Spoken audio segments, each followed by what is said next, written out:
मिलाने का समय आ गया है।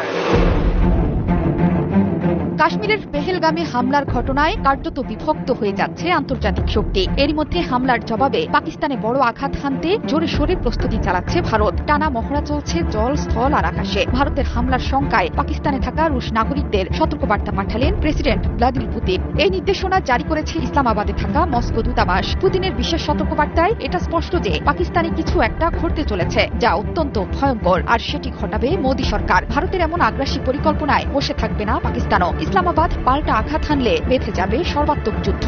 मिट्टी में मिलाने का समय आ गया है। পাক ভারত সংঘাতের আবহে রুশ নাগরিকদের আপাতত ভ্রমণ থেকে বিরত থাকতে বলেছে মস্কো। 25 এপ্রিল এই বিষয়ে সতর্কতা জারি করে ক্রেমলিনের দূতাবাস। রুশ ভাষায় লেখা ওই উপদেশনামায় পাক ভূমিতে থাকা নাগরিকদের দ্রুত দেশে ফেরার পরামর্শ দেওয়া হয়েছে। সেখানে বলা হয়েছে ভারত পাকিস্তান সম্পর্কের দ্রুত অবনতি ঘটছে, ক্রমাগত যুদ্ধের হুমকিও দিয়ে যাচ্ছেন দুই দেশের নেতারা। বর্তমান পরিস্থিতিতে রুশ নাগরিকদের জন্য পাকিস্তান মোটেই সুরক্ষিত নয়। সে কারণে দেশটিতে আপাতত ভ্রমণ না করতেই বলা হয়েছে, যদিও এমন কোনো আদেশ জারি করেনি নয়াদিল্লির মস্কো দূতাবাস। 22 এপ্রিল কাশ্মীরের পেহেলগামে হামলার খবর ছড়াতেই কার্যত কেঁপে ওঠে বিশ্ব। মোদীকে শোক বার্তা পাঠান রুশ প্রেসিডেন্ট ভ্লাদিমির পুতিন এবং মার্কিন প্রেসিডেন্ট ডোনাল্ড ট্রাম্প। যদিও এই বিষয়ে তেমন আগ্রহ দেখাননি ট্রাম্প। তার মধ্যে পাকিস্তান এবং ভারত দুই দেশই যুক্তরাষ্ট্রের বন্ধুরাষ্ট্র। হাজার বছরের এই সংকটের সমাধান তারা নিজেরাই করতে পারবে। তবে পুতিন লিখেছেন, সন্ত্রাসবাদের বিরুদ্ধে লড়াইয়ে ভারতের অংশীদারদের সঙ্গে যোগাযোগ আরো মজবুত এবং জোরদার করতে প্রস্তুত রাশিয়া। এই অপরাধের কোনো ক্ষমা নেই, তারা তাদের প্রাপ্য শাস্তি পাবেই।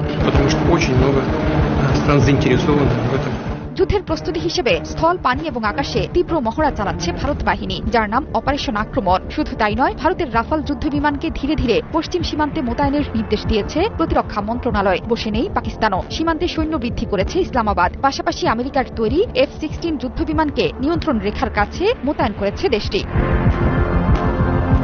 পেহেলগামে হামলার পর পাকিস্তানের সঙ্গে হওয়া 65 বছরের পুরনো সিন্ধু পানি বন্টন চুক্তি স্থগিত করেছে নয়াদিল্লি। ঠিক এরপরেই ইসলামাবাদকে না জানিয়ে ঝিলাম নদীর পানি ছাড়ার অভিযোগ নরেন্দ্র মোদী সরকারের বিরুদ্ধে। ফলে পাকিস্তানের বন্যা দেখা দেওয়ার খবর ভাইরাল হয়েছে সামাজিক মাধ্যমে।